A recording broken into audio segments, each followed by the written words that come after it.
Okay, welcome back. Praise the Most High Yah.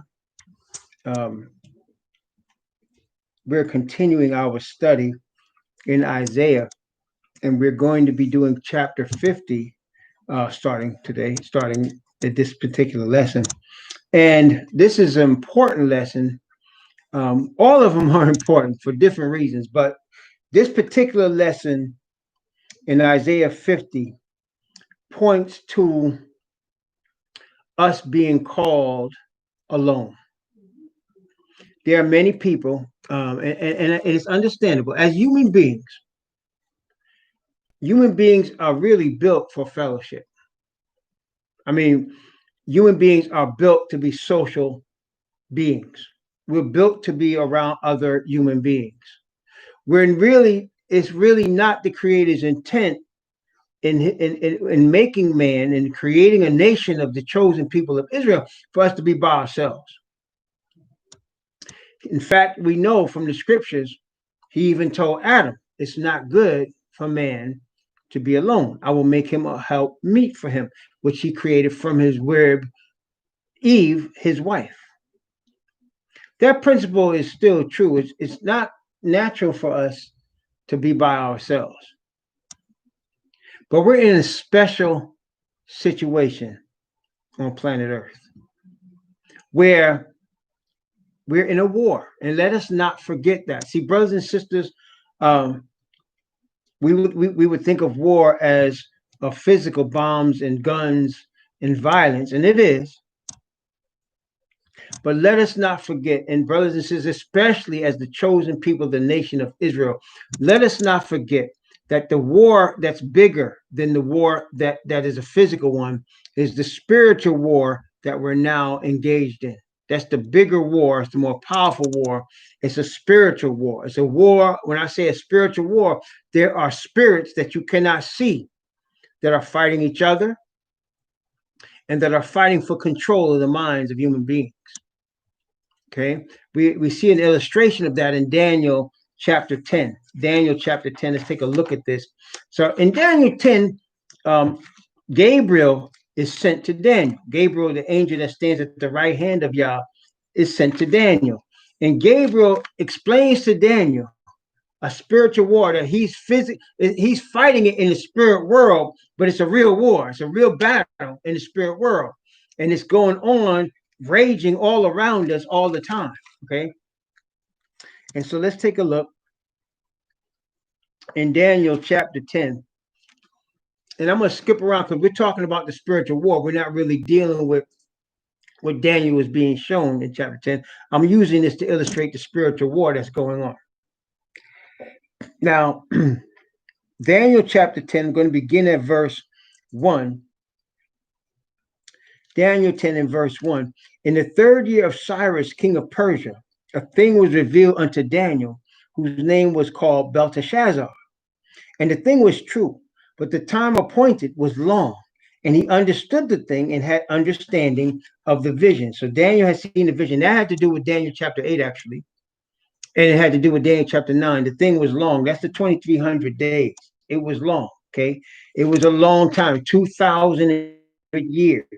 That's a long, long time, brothers and sisters. And so I want to also note that at this point in Daniel chapter 10, that this Cyrus, king of Persia, was Daniel's last days on earth as a living human being. He was going to be put to rest soon. Remember, the Bible said in Daniel chapter 1 that Daniel continued even into the 1st year of King Cyrus. That Cyrus was Cyrus the Persian. There were two Cyrus. There was Cyrus the Mede that came in and took the kingdom from Babylon. Then there was Cyrus the Persian. That was the king that Daniel served, the last king he served before he died. So here in Daniel 10, Daniel's an older man. He's been in captivity a long time. And he served several regimes. He served Nebuchadnezzar's regime. He served Belshazzar's regime. He served in the regime of Cyrus the Mede. And now he's serving in the regime of Cyrus the Persian. So he's been around for a minute, okay, in captivity. So he saw a vision in Daniel chapter 8 about 2,300 days. How long, the question was asked, and before you put an end to this, how long before the people that you're going to allow, it says, in fact, what does it say? It say, the question was asked, Daniel chapter 8, the question was asked, let me see, okay. How long shall be the vision concerning the daily and the transgression of desolation, to give both the sanctuary and the host be trodden underfoot? And he said unto me, unto 2,300 days, then shall the sanctuary be cleansed. That's 2,300 years before the cleansing of Yah's sanctuary to redeem his people. 2,300 years. That's a long time. And so, their immediate captivity was 70 years, which is long, 70-year captivity for the Israelites, first taken under Nebuchadnezzar and later being sent back under Cyrus the Persian. It was Cyrus the Persian that gave the command in 2 Chronicles chapter 36 to send them back to rebuild the temple. But now you're talking about 2 millennium plus 3 centuries. That's a long, long time. So Daniel was depressed to know, for several reasons, obviously, as people were going to be subject to heathen powers, lesser people that weren't a people for 2 millennium. Long time. And you know what? Praise Yah. We're at the end of that right now. See, we are the children. Daniel was in the beginning of it. Now the time is at the end. We done passed the 2,300 years now. That ended in 1844. What we're dealing with right now is the preparation of the 144,000, the final movements. See, we come here at the end of the thing. Daniel was at the beginning. He wished he could have been at the end of it. But then look, in those days, I, Daniel, was mourning 3 full weeks. Remember that 3 weeks, 21 days. Okay, Daniel is a prophet. Our prophet of prophets is Daniel, because Daniel was beloved. Remember, he said Gabriel came and gave him a message from the Father. You are greatly beloved. Can you imagine, brothers and sisters, Gabriel, the angel that stands in the presence of Yah himself, he came to Daniel, a man like you and me, and he said to that man with a message from the Father, you're greatly beloved. Can you imagine? Imagine what that's like. I mean, I can't. Now, I'm just blessed when I think of myself as a servant of Yah. I'm just blessed to think of myself to be one of his servants as an Israelite. But to have a message from the Father through his angel that comes to you and he's telling you from the Father himself, you're greatly beloved. This is Daniel. So this Daniel, to have that type of relationship with our Father, he walks with the Father. He's like Enoch in that regard. He walks with the Father. This is no casual relationship. Daniel is in a deep spiritual connection with the third heaven. Okay, so in these days, he's mourning for 3 weeks, 21 days. Why?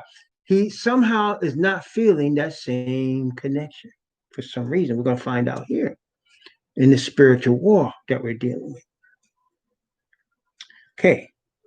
Verse 3, I ate no pleasant bread, neither came flesh nor wine in my mouth, neither did I anoint myself at all till 3 whole weeks were fulfilled. See, he didn't feel like having any wine to make himself happy.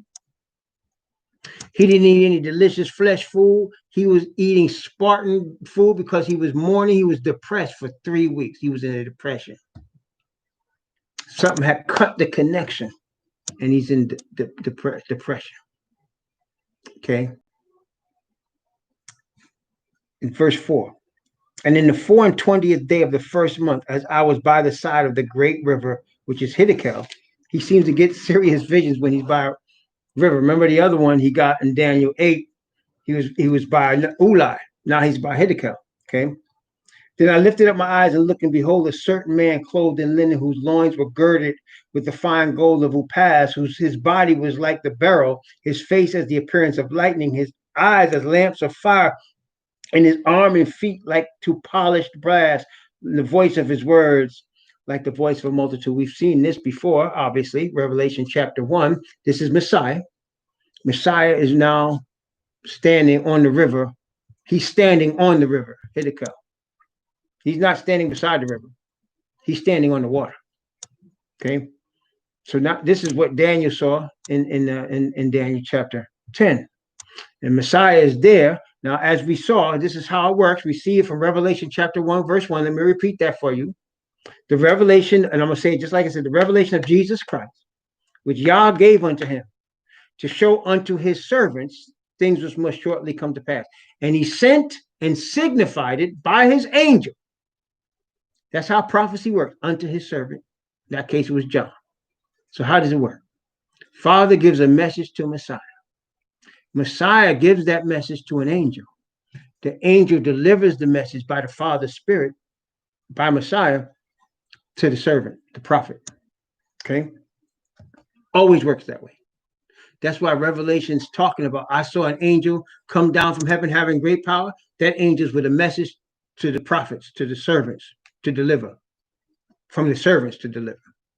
I saw three angels, the first angel, second angel, third angel. Babylon is fallen. If any man received the mark of the beast, right? First angel, the everlasting gospel, all of that is messages from Messiah to the servants. That's the way it always is. So here, Messiah comes. Gabriel comes with him. And so while Messiah is standing there, Gabriel is with him, and Gabriel is going to relay this message to Daniel. Not the first time we saw Daniel with Gabriel. Gabriel came to him a couple of times. He said, Gabriel, even the man that has seen it the first, he can caused to fly swiftly, touch me at the time of the evening oblation. That's Daniel chapter 9. So that's when he told him, you're greatly beloved. Brothers and sisters, we should strive. Really, as a side note, when I say we, I'm not talking about every man. I pray not for the world, Messiah said, for those you have given me, for they are thine. I came not but for the lost sheep of the house of Israel. That's what I'm talking about when I say we. When I say we, I'm talking about Israelite people by blood. We have been created, and the Bible says it. We've been created by the Father for the purpose of being sanctified in him. We have been created for that purpose. See, when Father creates you for a purpose, that's your purpose. If you do anything else, you're not fulfilling your purpose. Forget that Caucasian fool that wrote that stupid book, The Purpose-Driven Life. He has no idea what he's talking about. It's a disrespect. I take it as a personal affront, a falsehood. No. He created the Israelite people from Abraham for the purpose of revealing his spirit in us. We have been made for this. We are born for this. This is what we're here for. Okay? So when Messiah is appearing to Daniel, Daniel is fulfilling his purpose to the full. And when you are walking with the Most High like that, and you are missing him, something is happening, something in the spiritual world is happening, and you're not feeling that presence with you. Get depressed. Don't think all depression is just something from a chemical imbalance. I'm not saying that they aren't such things. But sometimes the depression is because there's a spiritual war and you're being blocked and you don't realize. See, Daniel was feeling this. Messiah is standing on the river, and here comes Gabriel. Now, let's let Gabriel start to speak. Daniel chapter 10.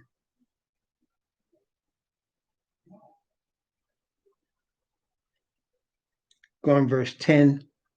I'm going to read from verse 10 and go down to verse 12. Because the second time he tells Daniel how beloved he is. And behold, an hand touched me. It wasn't the Messiah's hand. This is Gabriel's hand. See, Messiah standing on the river, and Gabriel's going to give him the message. And Gabriel touches him. Second time. Remember, Gabriel touched him again in chapter 9. Remember, he touched him in chapter 9. In chapter 9, he touched him. He said, while I was speaking in prayer, even the man Gabriel, whom I had seen in the vision at the beginning, being caused to fly swiftly, touched me. About the time of the evening oblation. Gabriel touched him. That's chapter 9. Going to do it again in chapter 10. Okay. Okay. Chapter 10, verse 10. And behold, an hand touched me, which set me upon my knees and upon the palms of my hands. And he said unto me, O Daniel, a man greatly beloved, understand the words that I speak unto thee, and stand upright, for unto thee am I now sent. And when he had spoken this word unto me, I stood trembling. Then said he unto me, Fear not, Daniel, for from the first day that thou didst set thy heart to understand, to chasten thyself before thy gods, thy words were heard, and I am come for thy words. What is that all that? Brothers and sisters, we have to get to the point when our first reaction to any problem, listen now, listen, I want to make sure y'all hear this. Testing 1, 2, 3. You hearing this? Testing 1, 2. Watch this now. We have to get to the point. This is called spiritual development. This is called growth in grace. We have to get to the point where our first reaction to any problem is to turn to the Father, not to seek help with anyone else first, but to turn to the Father and pour out our hearts to him first. We get to the point where we turn to the Father for any problem, regardless. And that's how Daniel was. So Daniel's feeling depressed. He doesn't go to a psychiatrist. He doesn't go to his buddies, his Hananiah, Mishael, and Azariah, to talk about it. His first reaction is to go to the Father and to examine himself. Because that's our first reaction. Examine yourselves, whether you be in the faith. That's what the Bible says. That's what the apostle writes. Examine yourselves, whether you be in the faith. All of us make mistakes. Sometimes we do it ignorantly. The Father understands that. And his grace is extended to all sinners that repent, whether in ignorance or not. So when we are feeling this way, the first thing we have to do is earnestly seek our Father and examine ourselves. Have we done something wrong? Are we making a mistake somewhere? Are we with some people we shouldn't be around?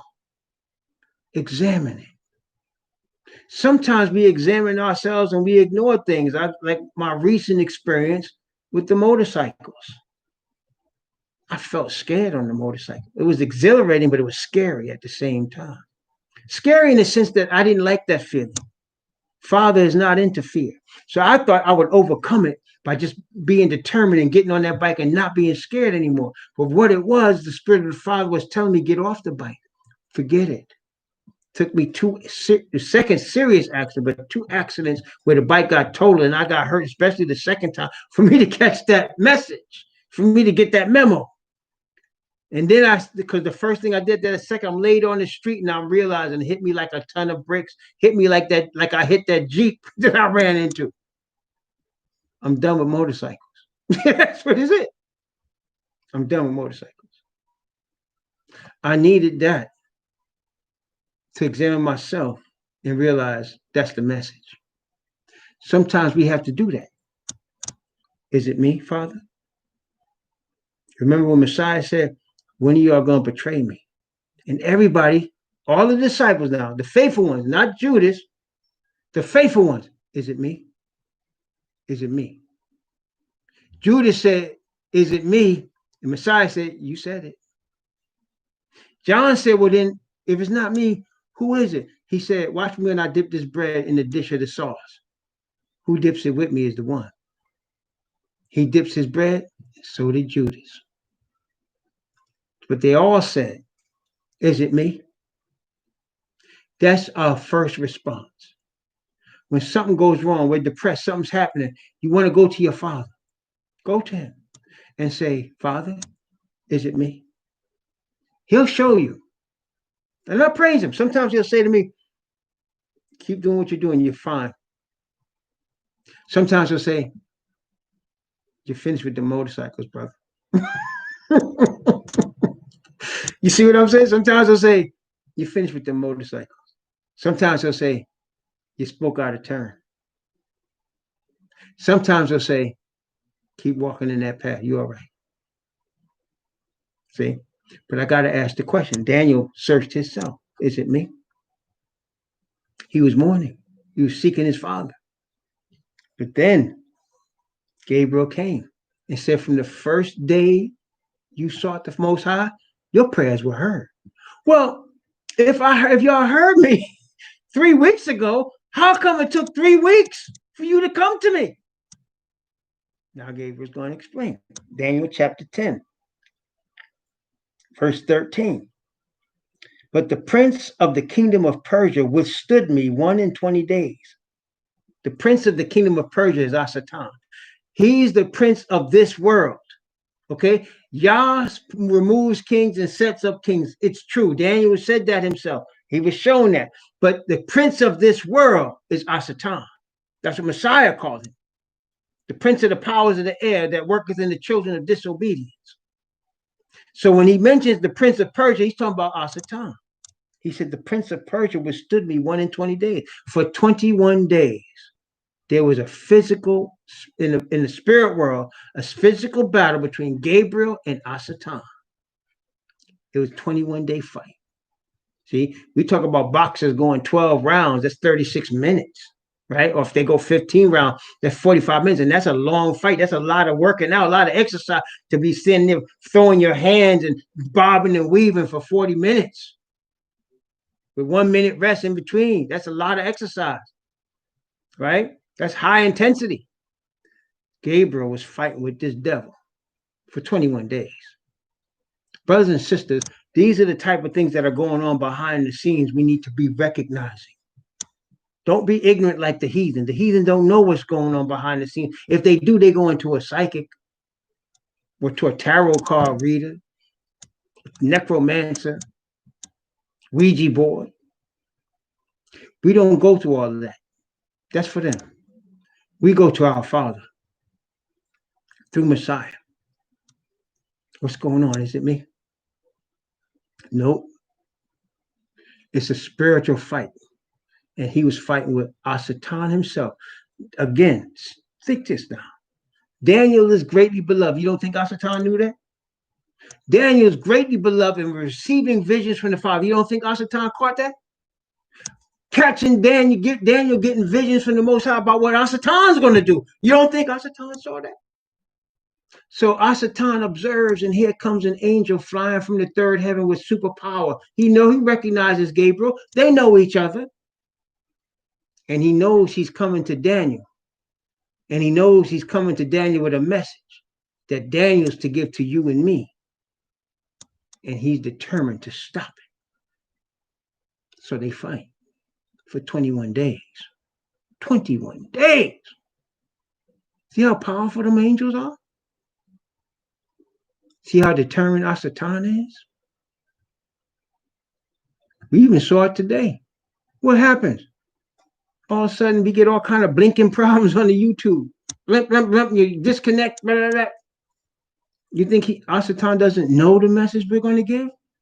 You think he doesn't understand the import to his kingdom? You think he wants us to be prepared? He's going to fight every step. And when we get a situation like this, like you're able to see and hear me, understand there's a fight going on behind the scenes and my angels are winning. Understand that. It's continual war. Especially now, I'm telling you the truth when I say there's only 12 years left or less. Can you imagine the desperation from Asatan and his third of the angels that fell with him, the desperation in them to save their souls alive against a certain death that they have coming? And they putting their spirit on the devils that's pulling out these guns on us and stepping on our necks for them to understand their time's almost up. You must understand their desperation, brothers and sisters. They are desperate. They've ruled for 2,000 years and it's almost over. They are desperate. That's why you're going to see them get angry and crazy and act stupid and pull guns on us. Our protection is Daniel's protection from the Father, from the angels the Father sends.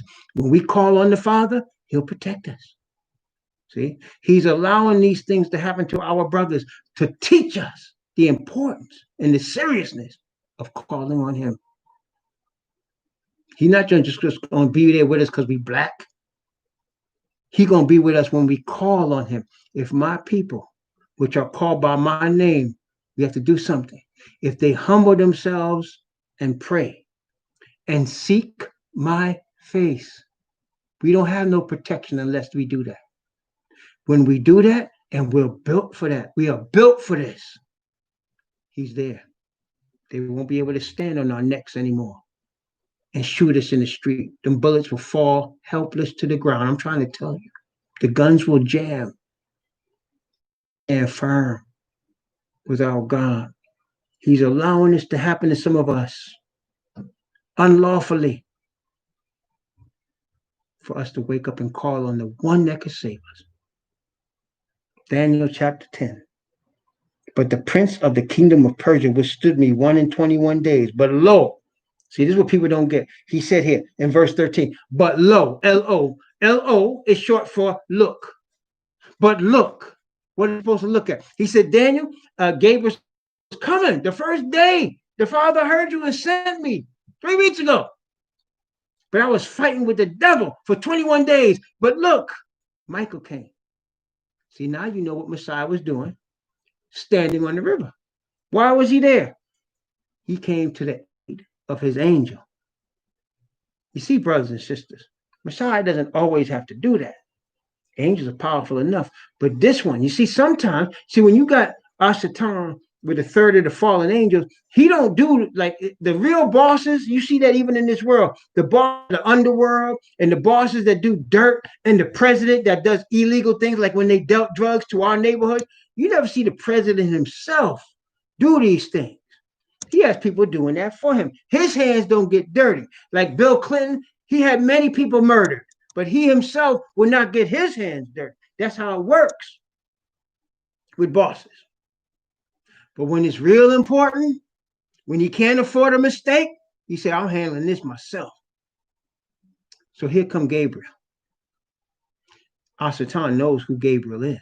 Gabriel, the name means warrior of the Most High.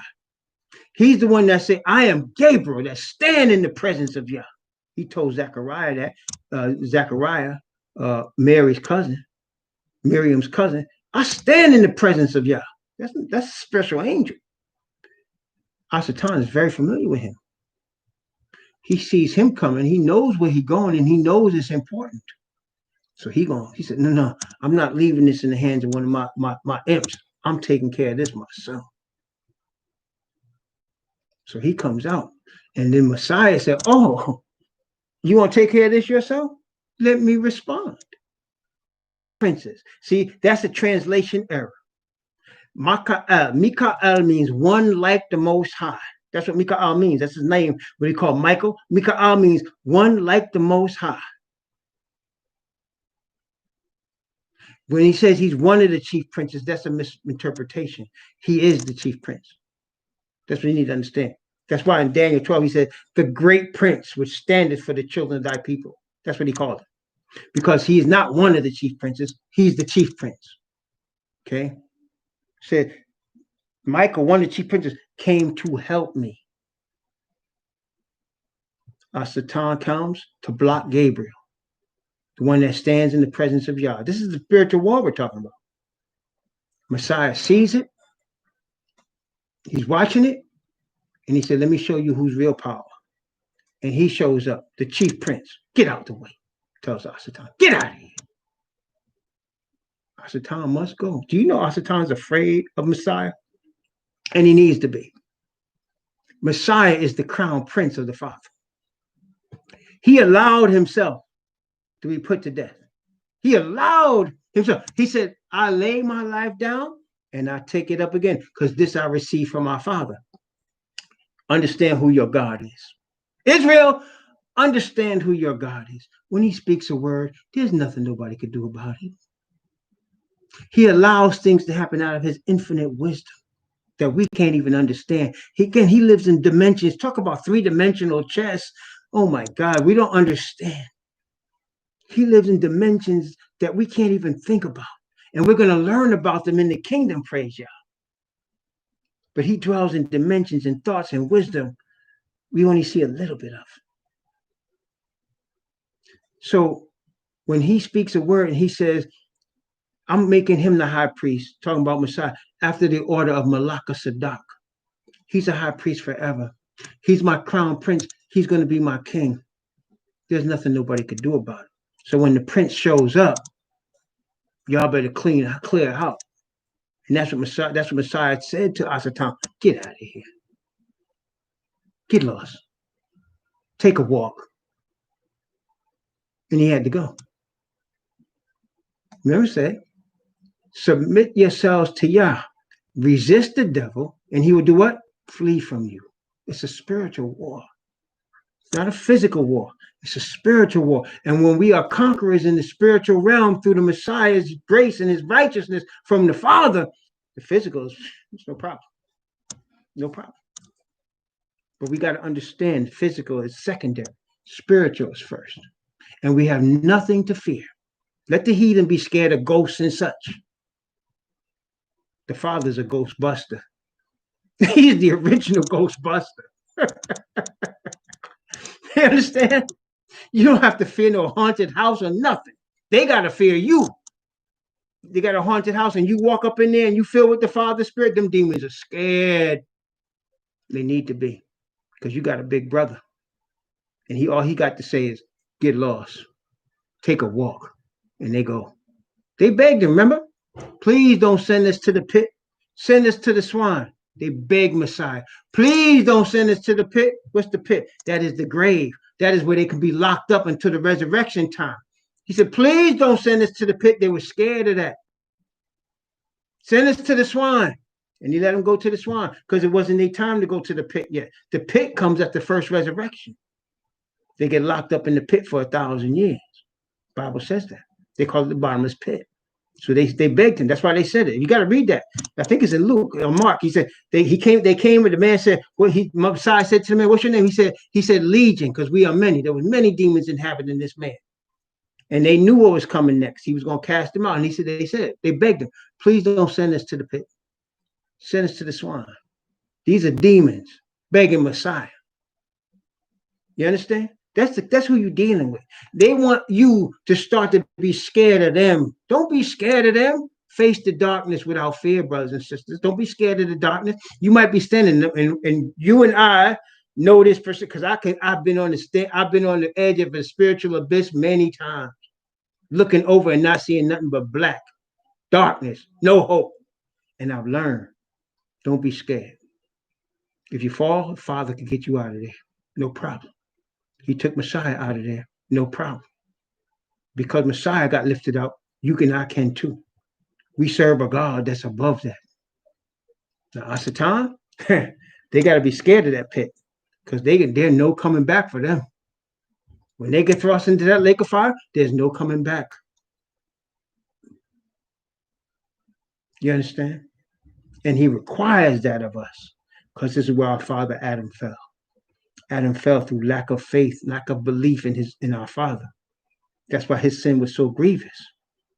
See, Eve was deceived. Adam wasn't deceived. He fell through lack of faith in our Father. So now, the Father absolutely demands unwavering faith. You want to be beloved?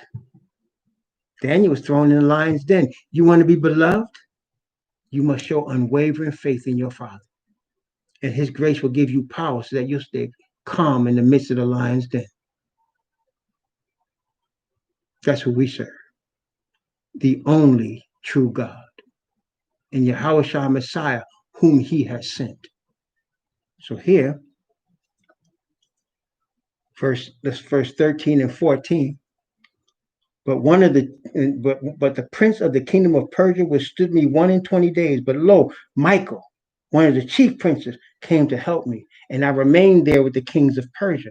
Now I am come to make thee understand what shall befall. Watch this now, verse 14. Now I am come to make thee understand what shall befall thy people in the latter days. For the vision is for many days. Again, they're talking about that 2,300 days, that same time that Daniel got in Daniel chapter 8. It's a long time. 2,300 years is a long time. So he's showing Daniel what's going to take place during that time. Again, he showed him in Daniel 9 with regard to his chosen people specifically and with regard to the Messiah. Now he's going to show more. And he said, thy people, Daniel. Who are Daniel's people? Remember, Daniel was of the children of Judah. Remember that. Daniel is of the children of Judah. And he's telling Daniel, I'm going to show you what's going to befall your people. your bloodline, your relatives in the latter days, 2,000 years from now, Daniel. I'm going to show you what's going to happen to them. No wonder Asatan was scared. No wonder he didn't want him to catch that message. But again, let us take note. He couldn't stop it. That's the spiritual war that's continually going on. Now, let's go to Genesis. In Genesis,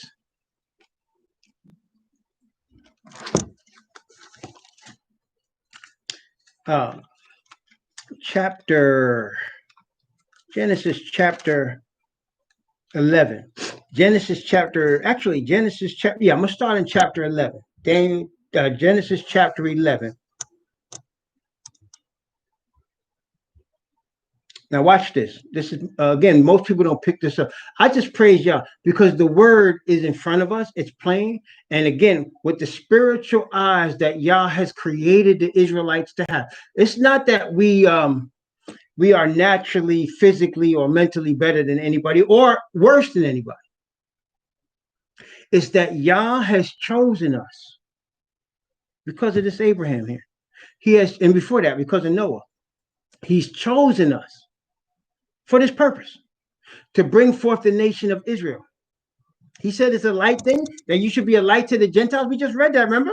In Isaiah 48 last night. He said, you think it's a light thing that I've sent you, Israel, to be a light to the Gentiles and to raise up the tribes of Israel? No light thing. He's called us for this purpose. You want to know what your purpose is? If you're an Israelite, your purpose is to reflect the righteousness of the only true God. And in reflection of his righteousness, obedience to his commandments. That's your purpose. How and where that purpose is fulfilled on the earth, that's for him to decide for you. See, for me, I had no intention of coming to Washington, D.C. Believe me, I'm not speaking against Washington, D.C. for those of y'all that love the place. I don't like it. But he sent me here. And so I love him. And I'm here for his purpose. Wherever he sends me next. I talked about wanting to go to Ghana, wanting to go to West Africa. I could talk about where I want to go all I want. It doesn't matter. I'm going to end up where he wants me to go. If he wants me in Alaska, that's where we'll be. Okay? Because where he decides to fulfill my purpose in reflecting his righteousness, it's his business, not mine. It's just mine to go. You understand? Same with you. You can make plans. Don't matter. If you belong to Yah, your purpose is to be a vessel to reflect his righteousness. That's your purpose. That's the gospel. For therein is the righteousness of Yah revealed from faith to faith. Okay? It's revealed. That's your purpose. Where it's revealed, in what venue, on what stage of this earth he's going to reveal it, that's for him to show you. Okay, that's for him to show you where and in what way. But the fact is, for all Israelites, it's the same. So that once we all understand that, and we will, we're going to be a nation that reflects as a nation his righteousness. Like no other nation ever has and ever will. And that's why Asatan is desperately fighting. Desperately now. Wanting to stop the awakening. He can't stop it because the more powerful Father has already ordained it. The only question is, are we going to surrender and receive this gift that we've been given? Even in the midst of poverty, in the midst of struggle, in this captivity, are we going to receive this gift and forget trying to strive in this system? Forget this system. Remember, the government of the Most High, Yah, has called us and has ordained that we should be filled with his spirit. It's only up to him where we're supposed to be, where we're going to go, whether it's in Washington, D.C., New York City, San Francisco, some place in the middle of the Ozarks somewhere, Alaska, who knows? Ghana. I don't know. I do know it's up to him. My wife and I end up, and human beings, we end up talking about where we want to go. I was interested in looking at the Philippines or Vietnam because things are cheap over there for us, and they don't treat us the way they treat us here, even though they're not Israelites. They treat us better in those countries than we get treated here. Or Malaysia, I thought about that too. But then we have this conversation, my wife and I, we end up laughing. Why we laugh? Because we both know at the end of the day, we can have plans. It doesn't matter. We're going to end up being where the Father sends us. And we're going to be happy about that. Because no matter where he sends us, if it's him sending us, it's the best place for us. And we know our purpose, to reflect his righteousness, to get closer to him, to be vessels for his spirit, regardless of where we are. Doesn't matter. Okay? That's the purpose. Here we are again. So, Genesis chapter 11. Let's begin at verse 27. Actually, I'm going to begin at verse 26. And I'm going to read down to verse 32 of Genesis chapter 11. But Terah lived 70 years and begot Abram, Nahor, and Haran. Now these are the generations of Terah. Terah begot Abram, Nahor, and Haran. And Haran begot Lot. And Haran died before his father, Terah, in the land of his nativity in Ur of the Chaldees. So they're in Ur of the Chaldees. Ur means light. See, Urim and Tumim, which the father put into the breastplate of the high priest, would mean light and truth. The word light here light was the name of the place that they lived in Chaldees. Chaldees was heathens that were following sun worship, and they called themselves light. And this is where Abraham and them lived. Okay. And Haran, Abraham's brother, that's the youngest. It was Haran. Then there was Nahor, Abraham the oldest, Nahor the middle child, then Haran the youngest. Haran was the father of Lot. That means Lot was Abraham's nephew from his youngest brother, right? Haran died in Ur the Chaldees. That's where they lived. And Abraham and Nahor took them wives. The name of Abram's wife, I keep saying Abraham, but his name was Abram at that time. The name of Abram's wife was Sarai, and the name of Nahor's wife was Milcah, the daughter of Haran, the father of Milcah, the father of Ishkah. Now, isn't this interesting? So because there was so few of them, and they didn't want to marry outside their belief and outside their family, so now Abraham, Nahor marries his niece. Now, that would be unlawful. But at that time, the Most High allowed it. Nahor married his niece, his brother Haran's daughter, Milcah. Okay? But Sarah was barren. She had no children. As we know later, Sarah was actually Abraham's half-sister. Like, Abraham's father was her father. Now, again, that would be unlawful now. He allowed it then. But when we get to Leviticus 18, you understand that that's completely abominable now. See, out of ignorance, he let them do that. There's enough of us now. We don't have to marry outside our faith, outside our God, outside our people. There's enough of us captives that we don't have to do that. But anyway, it was allowed then. And Terah took Abraham his son, and Lot the son of Haran his son's son, and Sarai his daughter-in-law, who's his son Abraham's wife, and they went forth from Ur of the Chaldees to go into the land of Canaan. So actually, Abraham's father, Terah, was going to lead the family into the promised land. See, they knew about the promised land. It wasn't a surprise. But he was actually going to lead the family. This is Abraham's father, into the promised land. They headed toward Canaan, right? And they came unto Haran and dwelt there. And the days of Terah were 205 years, and Terah died in Haran. So they got to a place that was called Haran on their way to the promised land. They stopped there, and the father who was headed to Canaan, he died. Okay. Now, Yahweh in chapter 12, verse 1, and Yahweh said unto Abram, get thee out of thy country, from thy kindred, and from thy father's house, unto a land that I will show thee. So now they stopped. They were still in Ur of the Chaldees. They were on their way to Canaan. They decided to stop and settle. They didn't move any forward. So now the father comes to Abram and he says, you leave. You go to the land. Your father's going to go there. You're stopped. Now I'm sending you there. Go. Okay.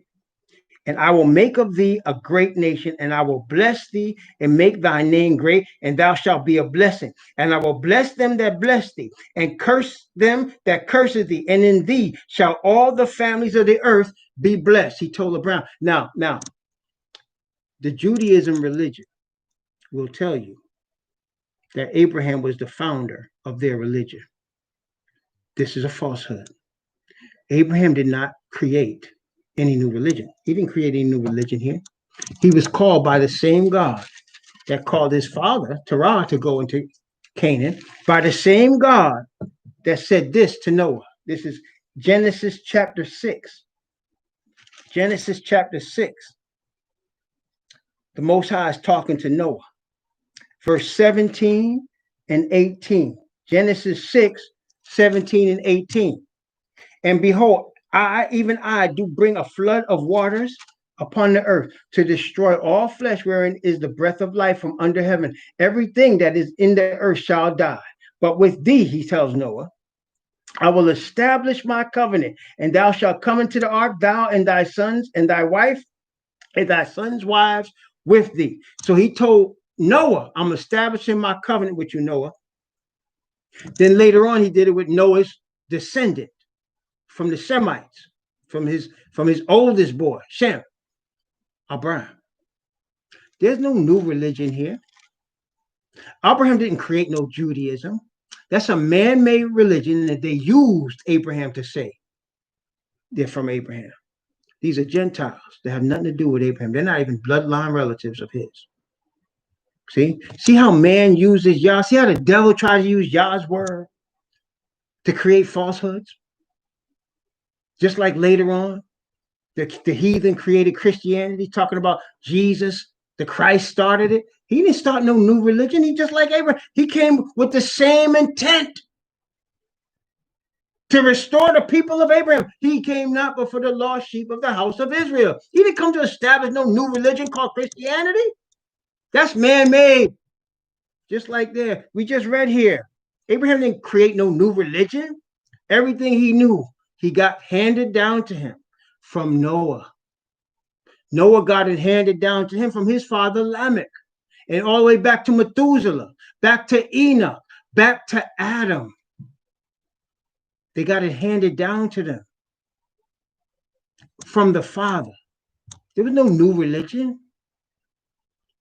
So then the Father decided, if all of this handing down, he was going to create a nation.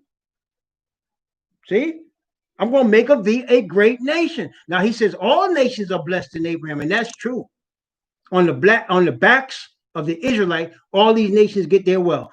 That's the truth. The United States wealth is built on the back of the slave, who is the Israelite. So in abusing us, they got blessings. But that's not the great nation that he told Abraham, I'll make you of. The great nation is Israel, who he knew before the foundation of the earth. And he's going to have an eternal nation called Israel with an eternal capital city, Jerusalem. And the 12 tribes that he has ordained from before the foundation of the earth, their names on the gates of that city. And Abraham's going to be there, understanding that they are he's the progenitor of these people, of us. We are his descendants, his true descendants. Okay? So he called Abraham by himself to leave his family and to go to the land. Abraham at this time was 75 years old. 75. He wasn't no young man. Even at that time, Abraham lived to be 175. He would live another 100 years after this. So, but still, 75 was no young man. After the flood, the lifespans cut. Noah lived to be 950 years old. I think we could clearly understand that 175 is a far cry from 950. Okay, so the lifespans were cut. And even now, you don't hear nobody living to 175 now. Or like Isaac, Abraham's son, lived to be 180. Or even like Isaac's son, the promised seed, Jacob, lived to be 147. See, we don't hear about that now in our day. We celebrate when people make it to 100. But that's the degeneracy that sin has caused. But don't worry, we're about 12 years away from living forever. Praise the Most High. So anyway, he called Abraham to go to Canaan's land by himself. Okay, by himself, right? And he was worshiping the same God that his descendant Noah worshiped, who worshiped the same God that Enoch worshiped, that Seth worshiped, that Methuselah worshiped, that Lamech worshiped, that Adam worshiped, the Father. And the Father decided he's going to create a nation out of Abraham's children called Israel. Okay? Now, just like Abraham, you and I have to be called alone. I want you to take note the situation with Nicodemus and the Messiah. When the Messiah told him, you must be born again, you must be born of the Spirit, the Father's Spirit. You must have his Spirit, a new Spirit needs to be put in you for you to really be accepted of the kingdom. You need a new spirit in you. He was talking to Nicodemus alone. We are never called, listen carefully, listen carefully. Yah's chosen are never called in a group. Once we became a nation, he was telling them to do as a group, as the chosen nation.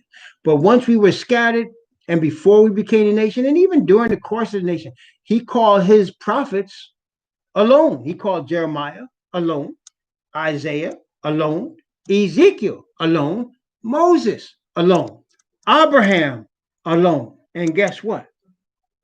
He calls us alone. Isaiah chapter 50. Isaiah chapter 50. Let's go to Isaiah chapter 50.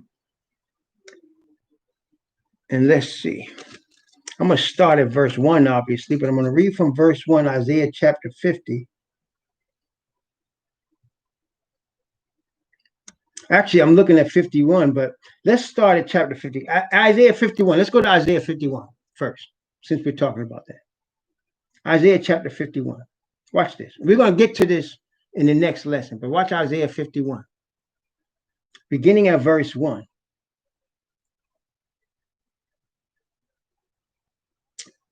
Let's see.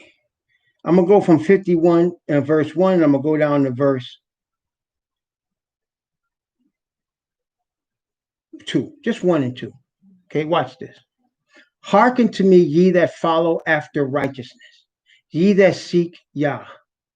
Look unto the rock whence ye are hewn, and to the hole of the pit whence ye are digged. Look unto Abraham your father, and unto Sarah that bare you. For I called him alone, and blessed him, and increased him.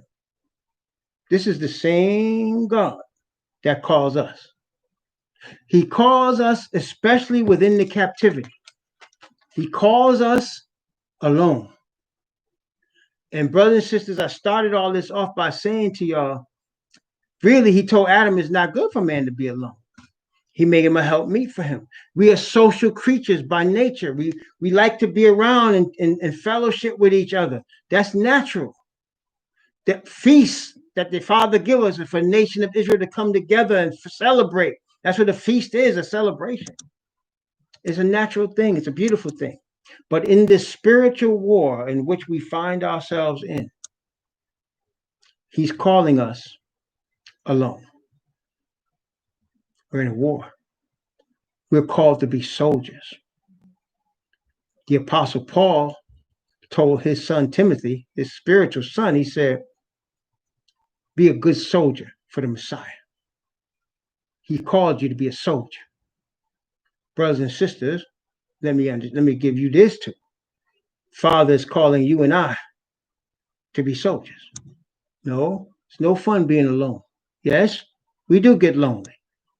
It's not easy, but we're in a war. Understand where we are. We're in a war. When you take a stand for the truth, you're going to be taking it alone.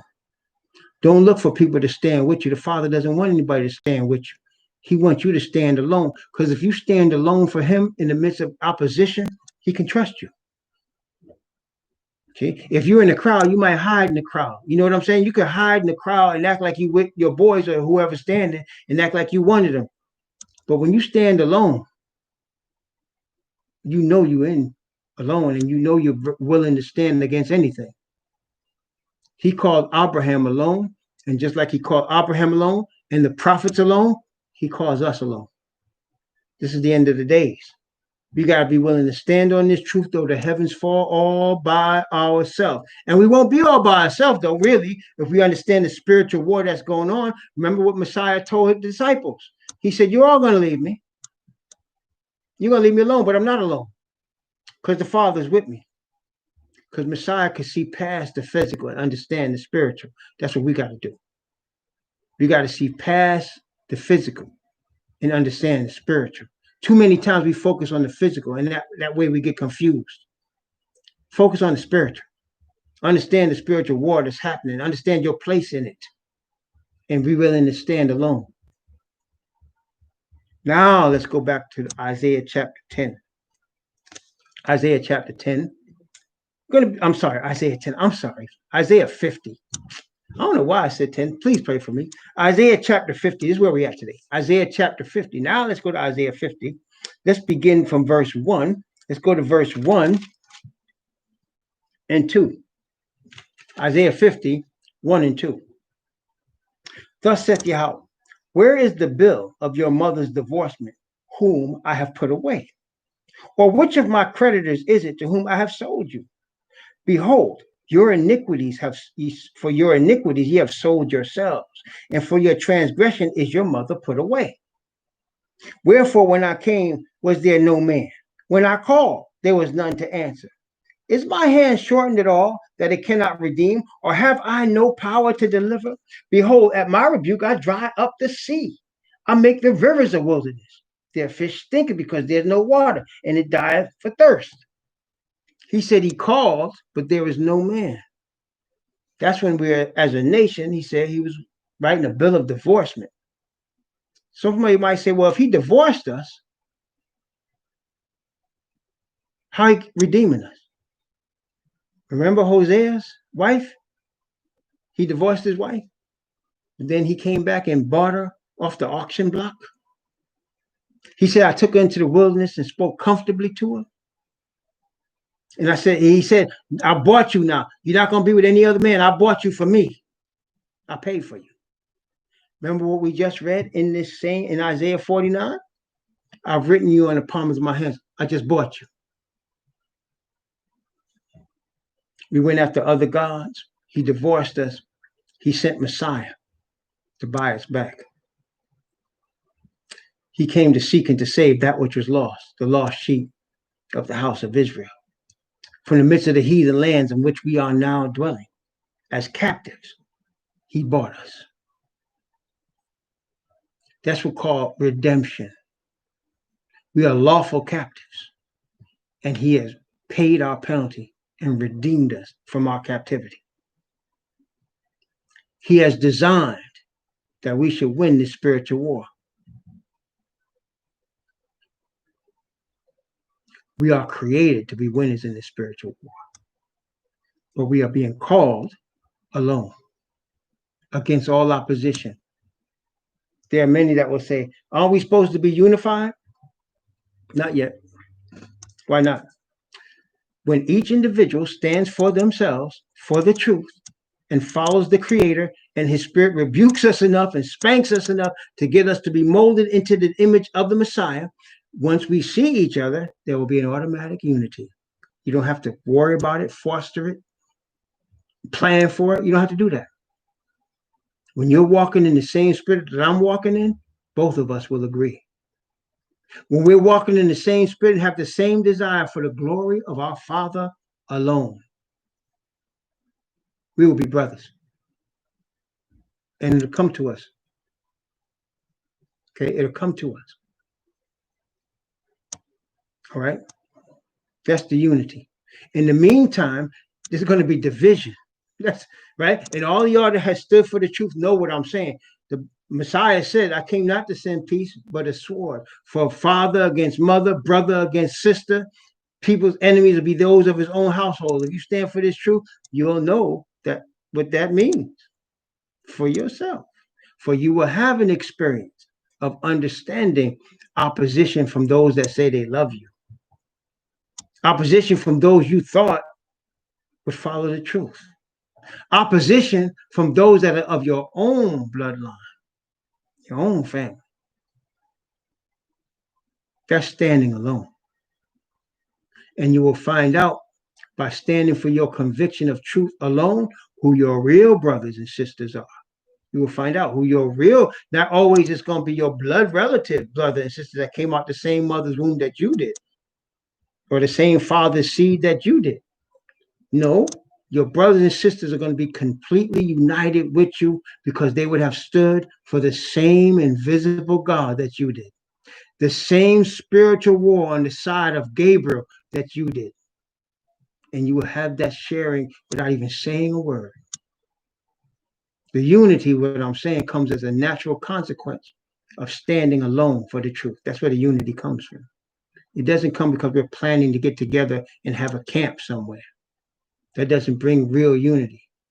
Real unity is of the spirit realm and it's tied by the spirit of the Father. That's real unity. That's real fellowship. That's real brotherhood. He looked for a man. He didn't find any. Remember, he said in another place, I looked for a man to stand in the gap for this people, and I found none. That's when he went into captivity. See, at one point, he had a man that stood in the gap. That was Phinehas, the high priest, one of the sons of Aaron. He stood in the gap between the people that was fornicating with the Moabite women and the people that wasn't.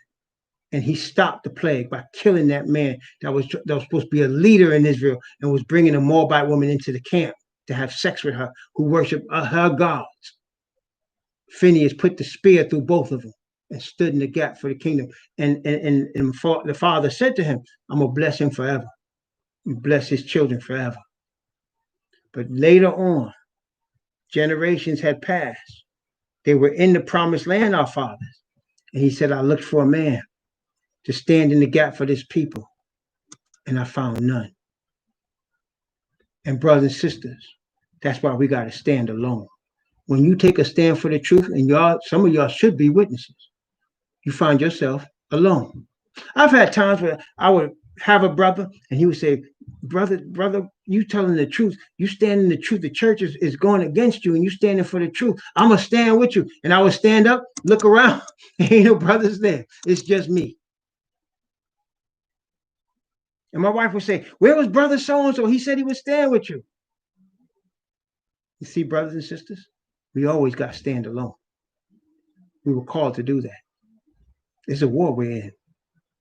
Okay? It's a war we're in. It's not natural. It's not fun. But this is a war. It's a spiritual war. And we got to be a soldier that stands by ourselves with our Father and be satisfied with that. When we get into the kingdom, and we're in the Feast of Tabernacles, man, it's gonna be on. You hear me? It's gonna talk about lit. Shoot. Ooh. It's never gonna end, man. It's gonna be continual feast of fun and beauty and righteousness and peace. But in order to get there, we're in the war now. We gotta stand alone. Okay, that's just how it is. Don't be ashamed to stand alone. Don't be worried to stand alone. If you're going to be proud of something, be proud of your Father who caused you to stand alone. Praise the Most High Yah. Let's continue. He continues and he says, I clothe the heavens with blackness, and I make sackcloth for their covering. The Most High Yahweh has given me the tongue of the learned, that I should know how to speak a word in season to him that is weary. He wakeneth morning by morning. He wakeneth my ear to hear as the learned. Yes, brothers and sisters. David wrote, I have more understanding than all my teachers because I trust in your word. You may not understand physics or advanced mathematics or software engineering. You may not understand literature in all of its forms. You may not understand all of the details of these things, but your understanding is from an infinite God. And as you surrender to him, he will cause you to see things that the people in mathematics and physics and software engineering will never see or understand. Deep things that are far reaching even into eternity. because you're serving a God that has limitless knowledge. Limitless knowledge. Okay? These things that we fail to understand here are child's play to him. Man's wisdom is foolishness to the Creator. See? Foolishness. Again, we serve a God that's in dimensions and understanding that we don't know about yet. He's in dimensions and understanding that we're going to learn when we get to the kingdom, but it's far above anything this earth has. That's why we don't focus on the physical. We focus on the spiritual, because that's deeper. And the spirit of perfect righteousness, that subject alone will occupy us until the ceiling, because it's deep. The Most High Yahweh hath opened my ear, and I was not rebellious, neither turned away back.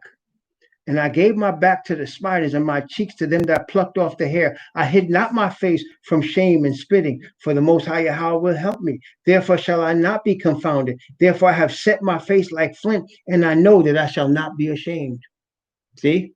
This, and Messiah dealt with this. They tore off his hair. They spit on him. They beat him. He stood firm for his Father. After all of that, after they had beat him and put crown of thorns on his head, they sent him to Pilate. Pilate said, "You a king now?" You would have thought he would have said no if he was a man, regular man. He said, "My kingdom is not of this world. You got me standing here with a fake purple robe. My face is swollen. Y'all beat me. You got spit on me. Y'all put these crown of thorns on my head. But my kingdom is not of this world. They that are of the truth will hear my voice." That's what he said in the midst of all of that. That's how he spoke. That's standing alone, brothers and sisters, for the Father. And believe me, you and I will never have to stand in a situation where we have blood coming out of our pores from resisting sin. Messiah did that for us. So what he's asking us to do in standing for the Father and standing for the truth ain't nothing, comparatively speaking, ain't nothing. And he's also equipping us with a power called grace, that whatever we have to go through, he's going to cause us to be able and strengthened to go through it. He supplies that equipment. He supplies that equipment. He don't leave you without equipment, brothers and sisters. Never does. He would be an irresponsible God to do that. He doesn't do that. He equips us for what he wants us to deal with. He don't send us to the war without the proper equipment. And the right equipment is his spirit of perfect righteousness, his spirit of wisdom, his spirit of love for his law, love for his covenant, love for his people. He don't ever send you out to the war without being equipped. If you are scared, you need to go to your Father. There's no need to fear. There is none, Asatan, there's nothing dark enough for that foe to bring you that the light of the Father can't overcome. We need to learn that for ourselves. And he wants us to. He's trying to make it happen for us. Why you think you by yourself? Why you think you by yourself and he's just giving you his word? Nobody fellowshipping with you except you go on YouTube. Why you think? It's because he loves you. He loves you.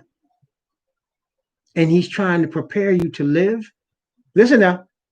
He's trying to prepare you to live forever. Even forever and ever. Your name will go on throughout eternity because you stood now by yourself. Oh, man. Brothers and sisters, it's powerful. It really is. It's powerful. So let's read that again from verse 6. I gave my back to the smiters and my cheeks to them that plucked off the hair. I hid not my face from shame and spitting, for the Most High Yahweh will help me. Therefore shall I not be confounded. Therefore I have set my face like flint. That means I'm determined.